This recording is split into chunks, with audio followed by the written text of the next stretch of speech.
ومن أحسن قولا ممن دعا إلى الله وعمل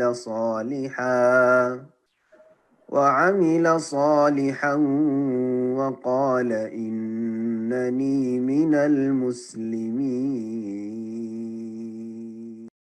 بسم الله والحمد لله والصلاة والسلام على رسول الله ওয়ালা আলিহি ওয়া সাহবিহি আজমাইন। যে প্রশ্ন একটি করে করতে হবে, দুটি নয়। কাদিয়ানীরা মুসলিম কিনা, কেউ মুসলিম কেউ গায়ের মুসলিম, সেটা আপনার জানার প্রয়োজন নেই, আলেমরা জানবে। জি, আর আলেমরা ফতোয়া দেবে। তবে কাদিয়ানী মুসলমান থাকতে, কাদিয়ানী বললেন না, আহলে কোরআন বললেন, আহলে কোরআন মুসলিম থাকতেই পারে না, কারণ কোরআন দিয়ে ইসলামের কোনো বিধিবিধান আদায় করা যাবে না। আর হাদিস অস্বীকার করছে, তাহলে হাদিস আমল করবে না তারা, যেহেতু হাদিস তাদের কাছে নেই, আসলে তাদের কাছে হাদিসই নেই, সুতরাং তারা মুসলিম থাকবে কি করে? তারা তো সালাত আদায় করতে পারবে, তাহলে তারা বেনামাজি, জীবনেও নামাজ পড়তে পারবে না, তাহলে তারা মুসলিম থাকতেই পারে না, অটোমেটিকলি তারা ইসলাম থেকে বহিষ্কার হয়ে যাবে। জি, মাগরিব এশা জমা করা যাবে কিনা আর জোহর আসর জমা করা যাবে না, যাবে কিনা? এই ক্ষেত্রে শরীয়তের বিধান হচ্ছে, যেখানে শরীয়তে প্রমাণ রয়েছে জমা করার সুযোগ রয়েছে, সেখানে জমা করা যাবে। আর তা হচ্ছে সাফারুন, সফরে আছেন, কসর সুন্নাত আর জমা করা জায়েজ, অথবা মারাজন, অসুস্থ আছেন, বারবার উজু করার নামাজ পড়া মুশকিল হচ্ছে, জোহর আসর জমা করতে পারবেন, মাগরিব এশা জমা করতে পারবেন, শুরুতেও মাঝখানে শেষ দিকে। আর খৌফুন, দুশমনের ভয়, আল্লাহ না করে, আল্লাহ হেফাজত করুন দুশমনদের থেকে, দুশমনের ভয়, জোহর আসর একসাথে পড়েন, মাগরিব এশা একসাথে পড়েন, জামাত করে মসজিদে বারবার যেতে পারছেন না, জায়েজ রয়েছে। এইরকম মতারুন, বর্ষা বৃষ্টি, ঝড় তুফান ইত্যাদি,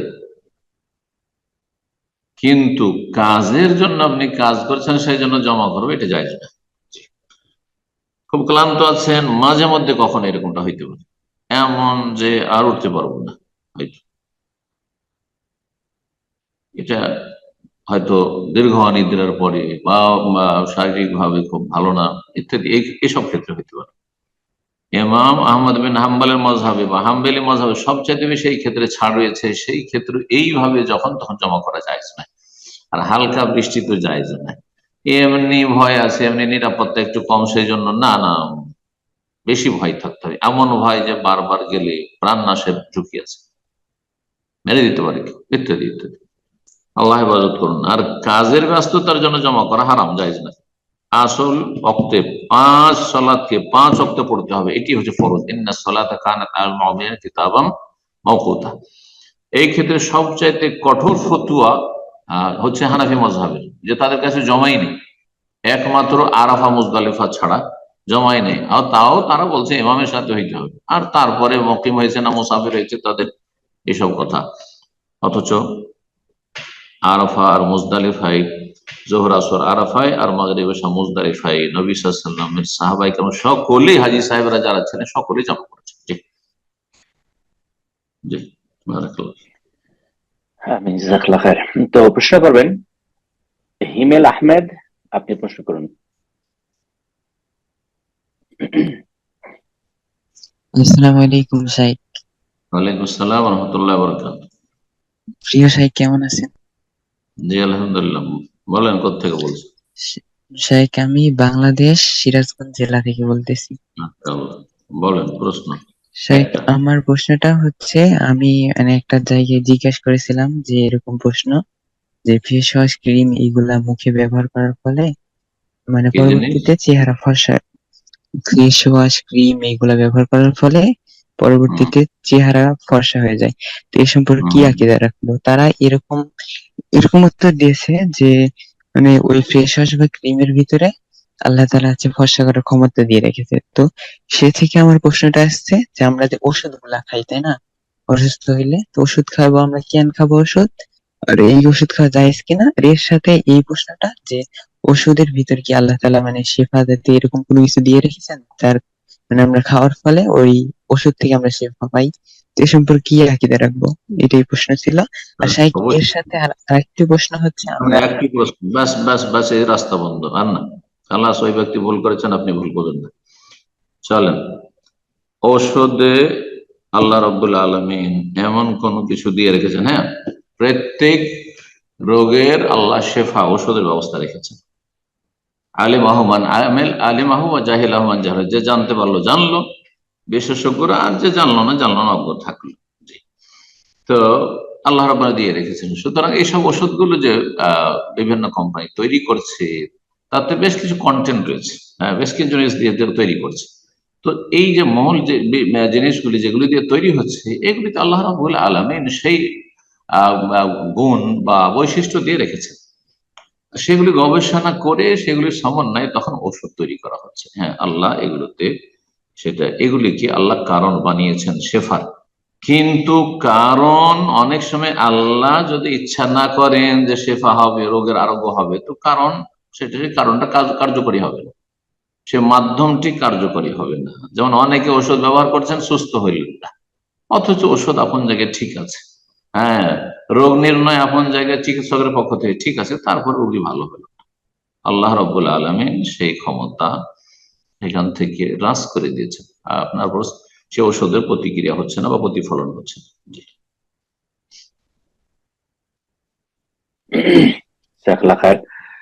এ পর্যায়ে প্রশ্ন করবেন এমডি আরিফ, আপনি প্রশ্ন করুন।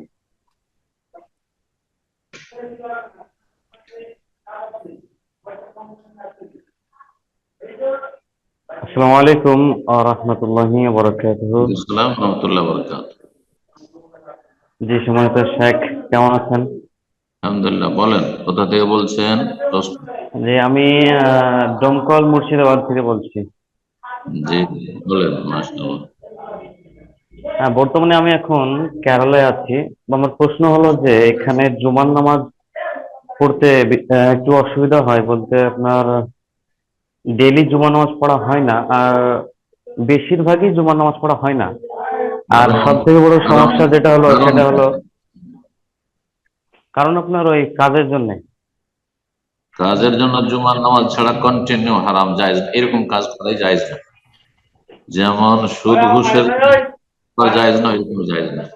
এমার্জেন্সি কোন জায়গায় লাগানো থাকে, যেখানে এমার্জেন্সি, মানুষের জন্য এমার্জেন্সি, আমি না থাকলে এই একটা মেশিনের দায়িত্ব আছি কোন একটা কোম্পানিতে, আমি এখানে সিকিউরিটির দায়িত্বে আছি, যেমন পুলিশ প্রশাসনের লোকেরা সালাত অবস্থায় তারা পাহারা দিচ্ছে, তাদের জন্য এরকম ক্ষেত্রে জায়েজ রয়েছে।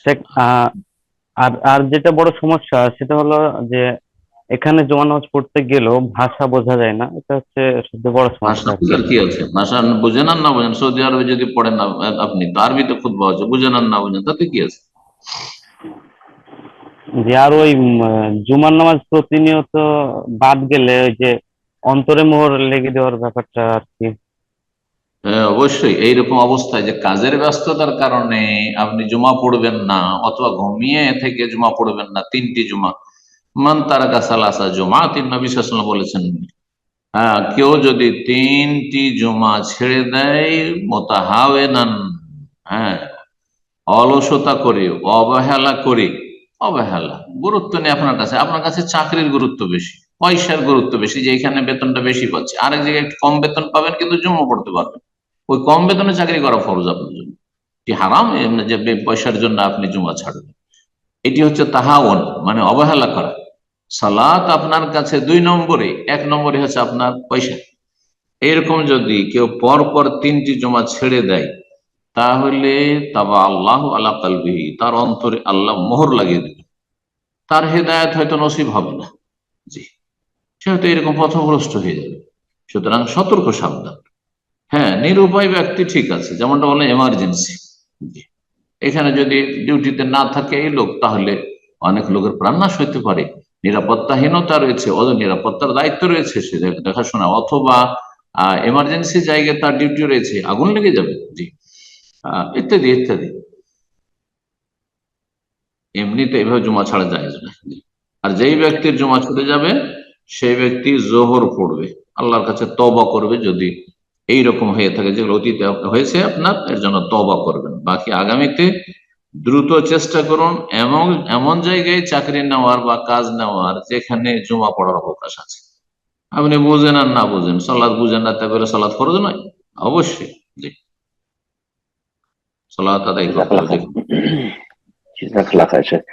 পর্যায়ে প্রশ্ন করবেন আব্দুর রাজ্জাক, আপনি প্রশ্ন করুন।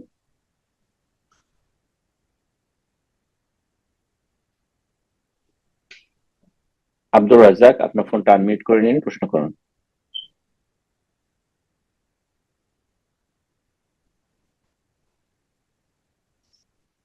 জি, আপনার ফোনটা আনমিউট হয়েছে, আপনি প্রশ্ন করুন। আসসালামু আলাইকুম রহমতুল্লাহ। ওয়ালাইকুম আসসালাম রহমতুল্লাহ বরকাত। জি শেখ, ভালো আছেন? আমি মুর্শিদাবাদ থেকে বলছি। মাশাআল্লাহ, বলেন। আপ- জি শেখ, আমার প্রশ্নটি একটি, তবে দুটি পর্বে। আমি যেহেতু একটি মসজিদের ইমাম, মানে মসজিদ থাকি এবং আমি নিজে পড়াশোনা করি, তো সেই হিসাবে আমি এলাকায় যে সমস্যাটার সম্মুখীন হই সেটা হচ্ছে যে, মানে মসজিদ হিসাবে মানুষজন আমাদেরকে যেটা জিজ্ঞাসা করে আর কি, যে মানুষ ধরেন জিন ভূতের কোনো সমস্যা হলে ঝাড়ফুঁক করে। তো ঝাড়ফুঁকের মাধ্যমে অনেক ফেসবুকে বা এলাকাতেও দেখছি যে তারা ঝাড়ফুঁকের মাধ্যমে ওই জিনকে মানে মানে বিভিন্ন রকম ভাবে নিয়ন্ত্রণ করছে, এবং শেষ পর্যায়ে যদি নিয়ন্ত্রণ করতে না পারে তো তাকে মেরে দিচ্ছে বা জবাই করছে। তো আদৌ কি এটা হাদিস কোরআন দ্বারা সম্ভব, নাকি এটা এমনিতেই মানে কাল্পনিক? জিনকে যদি মেরে দেওয়া, সম্ভব হয়, হ্যাঁ। জিনকে মানে জেনে জেনে স্পর্শ করেছে, শয়তান স্পর্শ করেছে, মাসুল জিন যেটাকে বলে কোরআন হাদিসের ভাষায় বলা হয়, বা জিন ধরেছে আমাদের দেশে, যাকে জিন বশ করেছে, জিন ধরেছে, এমন রোগীর চিকিৎসা করতে গিয়ে যখন তাকে বের করতে পারে না, তখন অনেক সময় জবাই করে দেয়, অনেক সময় বোতলে ভরে দেয়। একজন কাছে শুনলাম বোতলে ভরে দিচ্ছে, ওকে একদম জেলে বন্দি করে দিল, হ্যাঁ মেরে ফেলে দিল, অথবা আর কিছু করলো। এই জুলুম অত্যাচার যেমন মানুষ হবে জায়েজ নাই, তেমনই জিনদের উপর জায়েজ নাই। এটা কি সম্ভব? এটা একজন মানুষ যে চিকিৎসক, ওর দ্বারা এইভাবে সম্ভব সম্ভব নয়। সে করে কি, তার কিছু জিন আছে, হ্যাঁ, সে সেই জিনগুলিকে নিজের ফেভারে রেখেছে। কি করে? অবশ্যই কিছু শিরকি কাজ করে, না হয় বেদাতি কাজ করে। শিরক বেদাত করা ছাড়া জিন বসে আসবে না, বশত্ব স্বীকার করবে না। এইরকম তারা জিনগুলিকে সন্তুষ্ট রাখে। হ্যাঁ, অথবা হতে পারে যদি খুব ভালো নেক মানুষ হয়, তাহলে হতে পারে যে কিছু নেক জিন আছে যারা তাকে ভালোবাসে, তারা তার ফেভার করে, হ্যাঁ, তাকে সহযোগিতা করে, আর তাদের দিয়ে তাদেরকে ওই খারাপ জিনগুলিকে ধরে বন্দি করে বা মারিয়ে দেয়। সরাসরি একজন মানুষ সে জিনকে মেরে ফেলে দিবে, এই রকমের দলিল কোরআন হাদিসে নেই। জি, জিন দ্বারাই জিনকে মারায়, তো সেটা জায়েজ নয়, যদি সেখানে তার জন্য শরীয়তে মৃত্যুদণ্ড না থাকে। আর মৃত্যুদণ্ড যদি শরীয়তে থাকে তাহলে সেটা হয়তো জায়েজ হতে পারে, আল্লাহ তাআলা আ'লাম। জি, সেটাও ইজতিহাদের বিষয়, আমি সেটির হা না ফতোয়া দিচ্ছি না। কিন্তু যারা এগুলো কাজ করে অধিকাংশই বিদআতের আশ্রয় নিয়ে থাকে বা শিরকি কর্মকাণ্ডের সাথে জড়িত। জি, জাজাকাল্লাহ খায়ের। এরপর যা প্রশ্ন করবেন আশরাফুল আলম, আপনি প্রশ্ন করুন।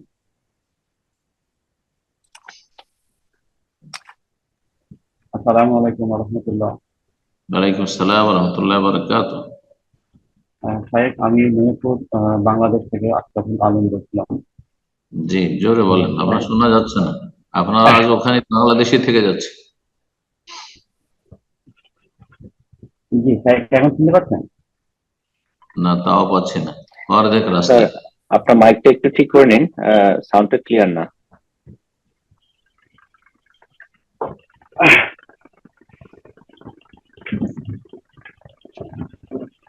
জি, এখন চেষ্টা করুন। হুম,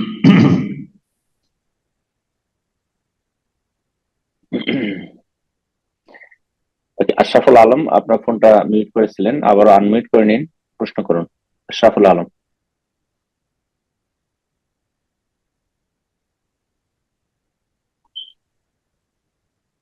আপনার ফোনটা আনমিউট করে নিন। আশরাফুল আলম, জি। আসসালামু আলাইকুম রহমতুল্লাহ। ওয়ালাইকুম আসসালাম ওয়া রাহমাতুল্লাহ, জোরে জোরে বলুন। সাহেব শুনতে পাচ্ছেন? বলেন, আমার অনুবাদক আছেন জি ইকরাম ভাই, সাহেব, আমার প্রশ্ন হচ্ছে বলে যে যান। একটা হাদিস আছে যে যে ব্যক্তি সূরা ইখলাস 10 বার পাঠ করবে জান্নাতে তার জন্য একটা প্রাসাদ নির্মাণ করা হবে, আর যে ব্যক্তি 20 বার পাঠ করবে সূরা ইখলাস তার জন্য 2টি প্রাসাদ, এভাবে 30 বার পাঠ করলে জান্নাতে তার জন্য 3টি প্রাসাদ নির্মাণ করা হবে। তো সাহেব, এই হাদিসের উপরে আমল করা যাবে কিনা? কথাগুলি ক্লিয়ার আমার কাছে আসলো না, বেজে বেজে হালকা আসছে, তো কিছু বুঝতে পারলাম না। একরাম ভাই যদি আপনি অনুবাদ করতে। শেখ উনি মূলত জানতে চাচ্ছে যে কোন একটা হাদিস উনি জানতে পারছেন যে সূরা ইখলাস একবার পড়লে জান্নাতে একটা প্রাসাদ নির্মাণ করা হবে, যদি 2 বার পাঠ করা হয় 2টা প্রাসাদ, যদি 30 বার পাঠ করেন তো 30টা প্রাসাদ নির্মাণ কটা হবে। তো এই হাদিসটা সম্পর্কে একটু আমল করা যাবে কিনা এই সম্পর্কে উনি জানতে চাচ্ছেন হাদিসটা সম্পর্কে। এই হাদিস সহি কিনা আমার জানা নেই, এই আমল সহি কিনা আমার জানা নেই, জি। সুতরাং আমি বলতে পারছি না, আল্লাহ তাআলা আলাম। আপনি দেখে নেবেন বা জেনে নেবেন অন্য কারো কাছে, অথবা আমি পরে জানবো, কিন্তু আমার মনে হচ্ছে না যে এরকম হাদিস সহি। আল্লাহু আলাম। জাযাকাল্লাহ খায়ের। প্রশ্ন করবেন পান্না, আপনি প্রশ্ন করুন। আসসালামু আলাইকুম শেখ, আমি বাংলাদেশ থেকে। জি বলেন। শেখ, আপনার কোরআন হাদিসে মানুষের হায়াত এবং রিজিকের কথা বলা আছে, এবং কে কতটুকু হায়াত পাবে কতটুকু রিজিক পাবে, এটা কি শুধু মুসলিমদের জন্যই বলা হয়েছে নাকি সব ধরনের মানুষের জন্য বলা হয়েছে, বা অন্য সমস্ত ধরনের সৃষ্টির জন্য, শুধু মানুষের জন্য নয়, মুসলিম কাফের, গাছপালার জন্য, পিপিলিকার জন্য, সমস্ত। তো ইন্না কুল্লা শাইইন খালাকনাহু, যত মখলুক রয়েছে, গাছ, এই গাছটি কতদিন বাঁচবে, হ্যাঁ, কখন ফল দিবে, একটি পিপিলিকা কখন এই পিপিলিকাটি জন্মিবে আর কখন মরবে, কথা বোঝা গেছে, একটা গরু, মহিষ, ইত্যাদি ইত্যাদি। ইন্না কুল্লা শাইইন খালাকনাহু বিকদার, সূরা কমর। নিশ্চয় আমি প্রতিটি বস্তুকে সৃষ্টি করেছি তার তকদিরের সাথে, সুপরিমিত ভাবে। জি, কোরআনে স্পষ্ট করে রয়েছে। জাযাকাল্লাহ খায়ের। প্রশ্ন করবেন আব্দুল্লাহ বিন আব্দুর রহমান, আপনি প্রশ্ন করুন। আসসালামু আলাইকুম। আসসালামু আলাইকুম রাহমাতুল্লাহি ওয়া বারাকাতুহু। শেখ, আমার প্রশ্ন হচ্ছে, কোথা থেকে আমরা তো, কোথায় বলছিলেন? আমি বাংলাদেশ থেকে বলছি উস্তাদ। বলেন, কোন ডিস্ট্রিক্ট? আমার শেরপুর ডিস্ট্রিক্ট। মাশাআল্লাহ, বলেন। শেরপুর। আমরা যখন ইমামের পিছনে সালাত আদায় করি জি। তখন অনেক সময় হয়তো দেখা গেছে তাকবীর না দিয়ে আমরা রুকুতে চলে যাই। আমরা যারা মুক্তাদি থাকি হয়তো ভুলে হোক কিংবা স্মরণ থাকে না এমন সময়, সেক্ষেত্রে কি আমাদের সালাত বাদ হয়ে যাবে কিনা? আর আমরা যখন বৈঠকে বসি অনেক সময় তাশাহুদ মনে হচ্ছে যে আমরা অর্ধেক পড়ছি অর্ধেক পড়ি নাই, আবার প্রথম থেকে পড়ি, সেটা কি পড়া জায়েজ হবে কিনা, এটাই আমার প্রশ্ন। তাকবীরে তাহরিমা হচ্ছে রুকুন ফরজ, সমস্ত আলেমাদের কাছে। সুতরাং তাকবীরে তাহরিমা ছাড়া সালাত হয় না। দ্বিতীয় তাকবীর যেটা তাকবীরাতুল ইন্তেকাল, সেটা ওয়াজিব। সেটা যদি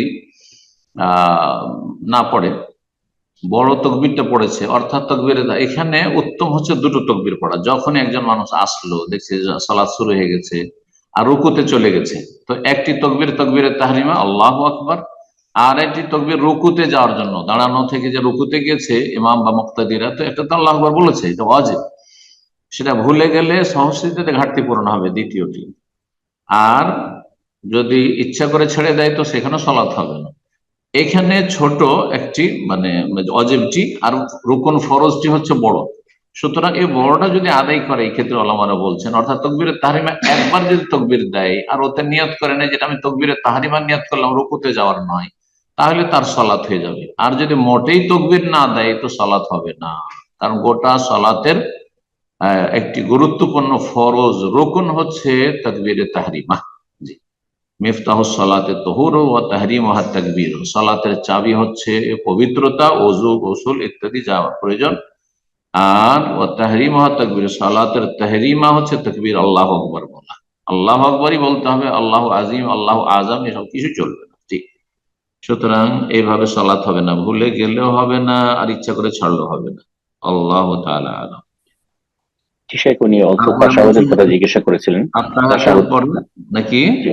আত্তাহিয়াতের কথা জিজ্ঞেস, তাশাহুদ দিয়ে আত্তাহিয়াত তাশাহুদ কিছুটা পড়েছেন আর তারপরে পড়েননি, সালাম ফিরে দিচ্ছে, তাহলে সালাত হয়ে যাবে হয়তো আপনার। কিন্তু আপনি ইচ্ছা করে পড়লেন না, কিছুটা পড়লেন না, তাশাহুদ পড়া রুকুন, শেষ তাশাহুদ, প্রথম তাশাহুদ নয়, সেটা ওয়াজিব।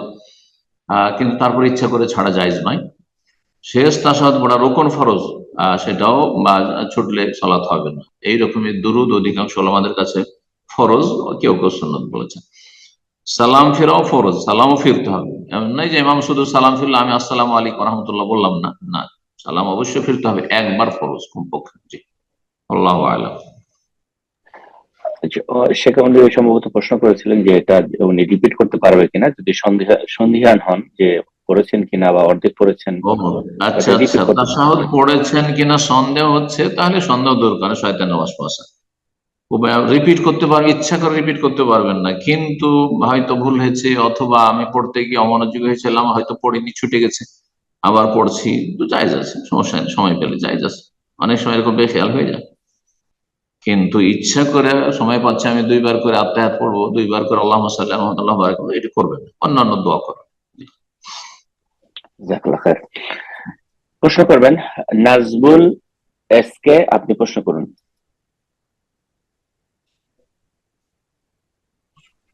আসসালামু আলাইকুম ওয়া রাহমাতুল্লাহ। ওয়ালাইকুম আসসালাম ওয়া রাহমাতুল্লাহি ওয়া বারাকাতুহু। জি সাহেব, আমি পশ্চিমবঙ্গের নদিয়া থেকে বলছি। দিয়াতে বলেন, একটি করে প্রশ্ন। একটি করে স্যার, আমার একটা নতুন সন্তান হয়েছে, এই ব্যাপারে একটু দুটো প্রশ্ন আছে স্যার, দুটো তিনটে, মানে এই কারণে নতুন মানে সন্তান একটা হয়েছে, সন্তান। হ্যাঁ হ্যাঁ, প্রশ্ন। প্রশ্ন হচ্ছে, প্রথমটা হচ্ছে যে সন্তানের চোখে কাজল দেওয়া আর কপালে টিপ দেওয়া, আর একটা হচ্ছে আপনার রূপার গহনা গায়ে দেওয়ার ব্যাপারে, আর একটা ছেলে ঝাড়ফুঁকের সন্তান, জন্য মেয়ে বোধহয়। সন্তান? ছেলে সন্তান না ছেলে মেয়ে সন্তান? সন্তান, ছেলে সন্তান। ব্যাস ব্যাস, জি ব্যাস, যথেষ্ট। ছেলে সন্তান, বড় হোক ছোট হোক, রূপা স্বর্ণের কোন আপনার বালা, হ্যাঁ, কোনো কিছু, সব জায়েজ নয়, হারাম। বিছা, আমাদের যুগে বিছা বলা হয়তো, মানে চেন একটা দেওয়া হয়তো কোমরে, আমাদের ছোটকালে আমরা দেখেছি ছোট বাচ্চাদের, ছেলে সন্তানদের দেওয়া হয়তো, এটি হারাম, জায়েজ নয়, অজ্ঞ বাপ মা এটা করে। আর কপালের টিপ কিসের জন্য? যদি সাজের জন্য হয়, যে দেখতে ভালো লাগবে, কিন্তু সাধারণত এটা দেয় যে বদনজর থেকে বাঁচানোর জন্য, তাহলে হারাম, এটি শিরক, জায়েজ নয়। চোখে কাজল দেওয়া, চোখে কাজল দেওয়া দেখতে সুন্দর লাগবে, কিন্তু এই কাজল যে কালি, এটা তো চোখের ক্ষতি করবে। হ্যাঁ, মেডিকেল সায়েন্সে তো বলছে এটা ক্ষতি করবে বাচ্চার জন্য। তো সুতরাং এটা হচ্ছে অজ্ঞতা গ্রাম অঞ্চলে, এটাও ঠিক নয়। জি, যাতে বাচ্চার শরীর স্বাস্থ্যের ক্ষতি রয়েছে, সেটাও জায়েজ নয়, যদি সেটা শিরক নাই। চোখে কাজল দেওয়া শিরক নাই, কিন্তু না জায়েজ এই জন্য যে বাচ্চাটির ক্ষতি হবে তাতে। জি,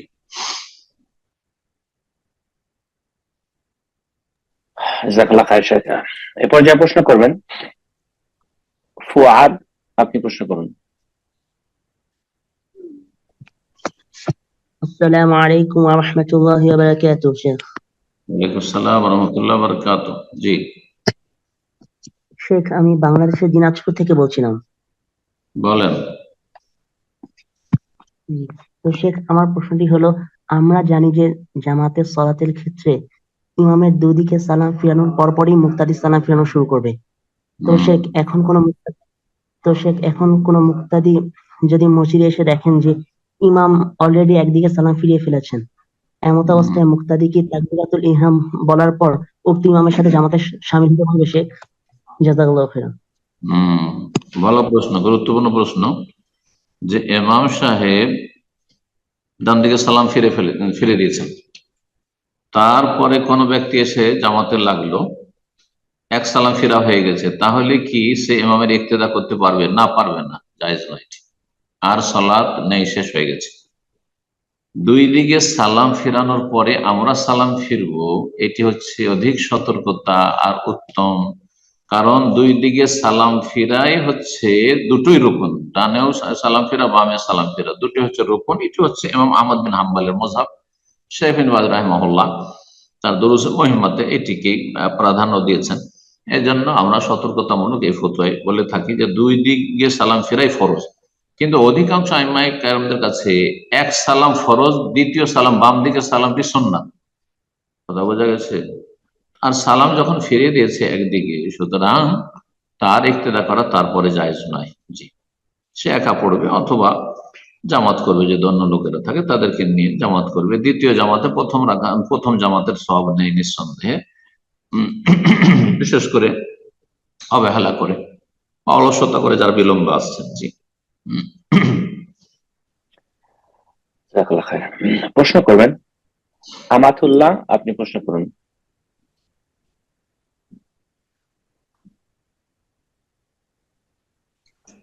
আসসালামু আলাইকুম শেখ। ওয়ালাইকুম আসসালাম ওয়া রাহমাতুল্লাহি ওয়া বারাকাতুহু। জি বলেন। কোথা শেখ থেকে? চাঁপাইনবাবগঞ্জ, বাংলাদেশ। মাশাআল্লাহ, অবস্থা বলেন।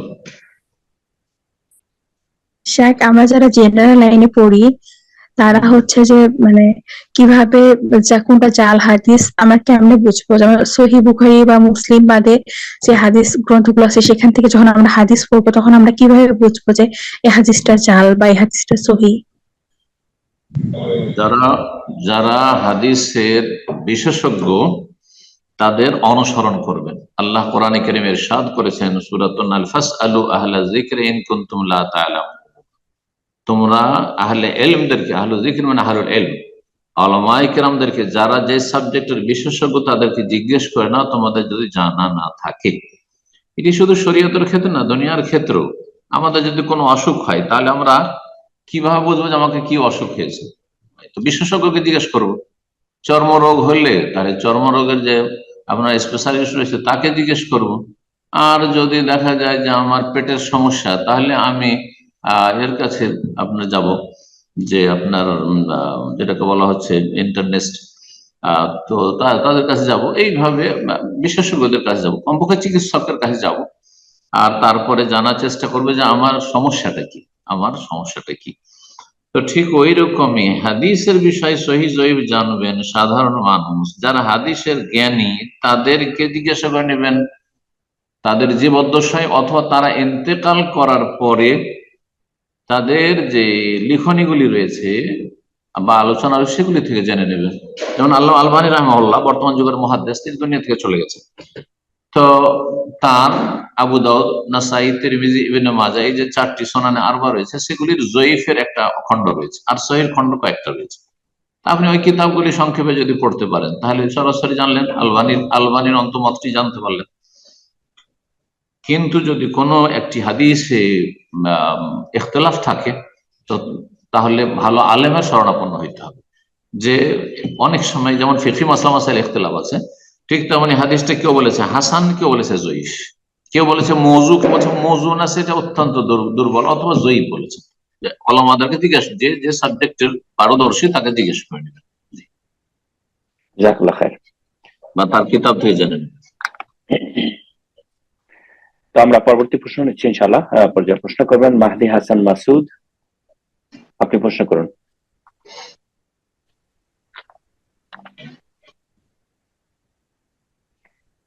মাহদি হাসান মাসুদ, আপনার ফোনটা আবারও আনমিউট করে নিন, ফোনটা মিউট করে ফেলেছেন। জি, প্রশ্ন করুন। আসসালামু আলাইকুম শেখ। আমি মেহেদি হাসান মাসুদ, জার্মানি থেকে বলছিলাম।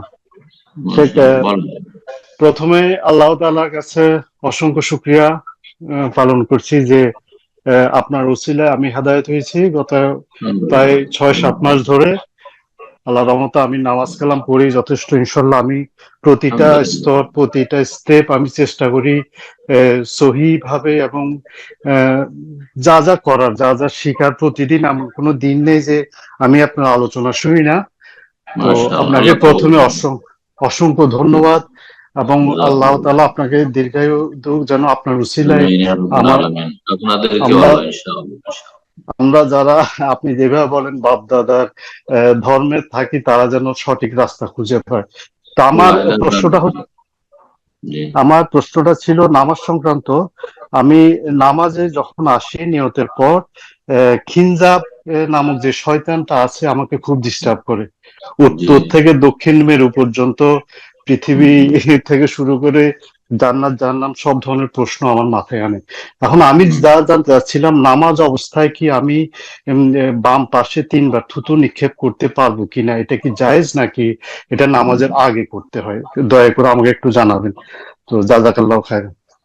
নামাজ অবস্থায় যদি শয়তান খুব ওয়াসওয়াসা দেয়, ডিস্টার্ব করে, তাহলে থুতু ফেলার কথা রয়েছে, কিন্তু বাম দিকে যেন কোনো মুসল্লি না থাকে। যদি মুসল্লি থাকে তাহলে সেটা করা যাবে না।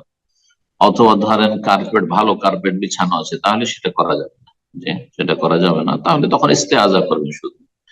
ইস্তেআজা থুতু ফেলার চাইতে গুরুত্বপূর্ণ বিষয় যে আউযু বিল্লাহি মিনাশ শাইতানির রাজিম, আউযু বিল্লাহি মিনাশ শাইতানির রাজিম, আউযু বিল্লাহি মিনাশ শাইতানির রাজিম, জি 3 বার করে আল্লাহর কাছে আশ্রয় কামনা করুন।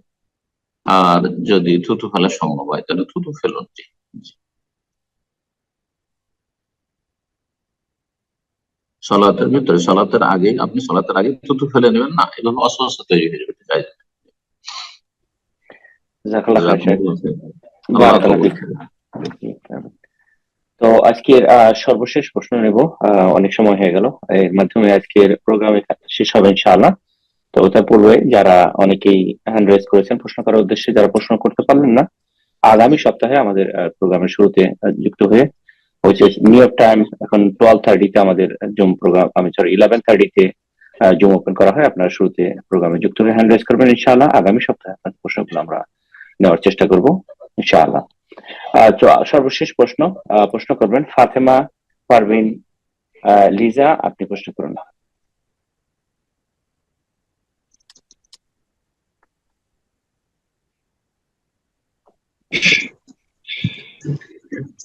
আসসালামু আলাইকুম ওয়া রাহমাতুল্লাহি ওয়া বারাকাতুহু।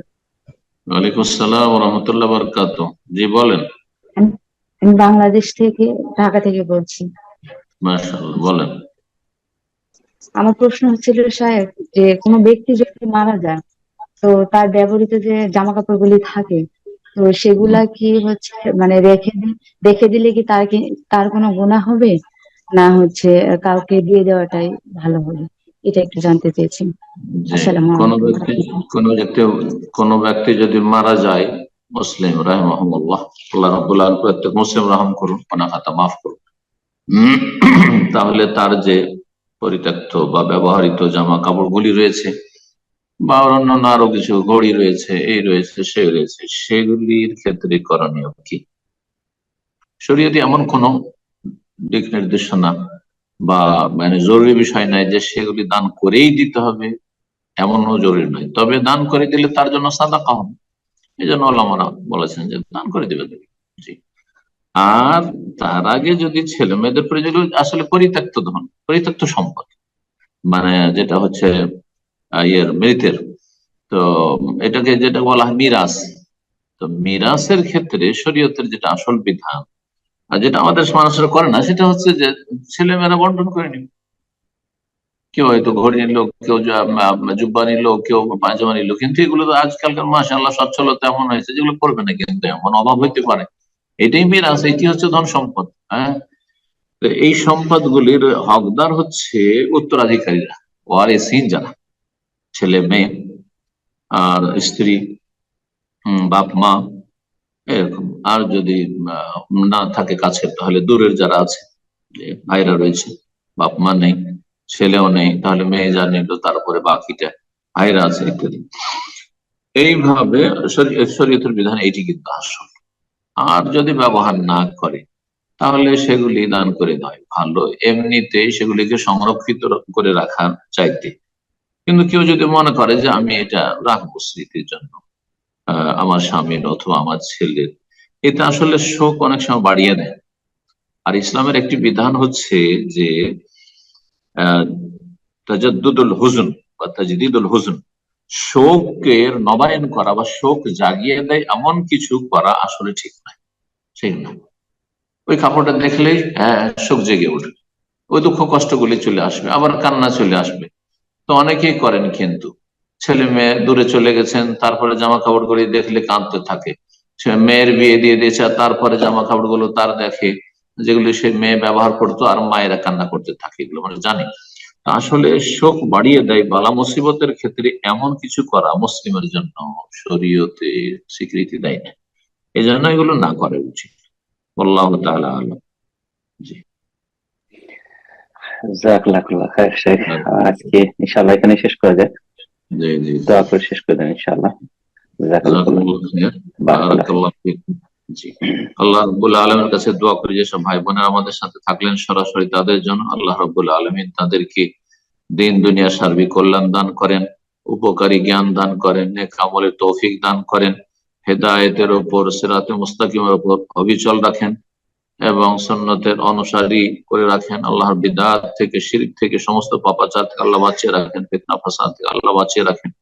ছেলে মেয়েদের প্রতিপালনকে আল্লাহ সহজ করুন, ইসলামী প্রতিপালন, এবং আল্লাহ রাব্বুল আলামিন জান্নাতুল ফিরদাউস দান করুন। যেসব ভাই বোনেরা পরোক্ষভাবে শুনবেন অথবা দিন শিখছেন, দিনের উপর আমল করছেন, মুসলিম হয়ে থাকার চেষ্টা করছেন, মন মানসিকতা আছে, আল্লাহ তাদের সকলকে তৌফিক দান করেন। আল্লাহ রাব্বুল আলামিন আমাদের সকলের জন্য সার্বিক কল্যাণ দান করেন এবং ফিলিস্তিনের মাজলুম জনগণ যারা অসহায় মুস্তাযাফিন, আল্লাহ তাদের খাস মদদ করুন, সাহায্য করুন, হেফাজত করুন। আর যারা জালেম এবং জালেমদের সাথে ষড়যন্ত্রকারী সহযোগী, আল্লাহ তাদের সর্বনাশ করুন, তাদের অনিষ্টকে তাদের দিকে ফিরিয়ে দিন, তাদের অনিষ্ট তাদেরকে ধ্বংস করুন।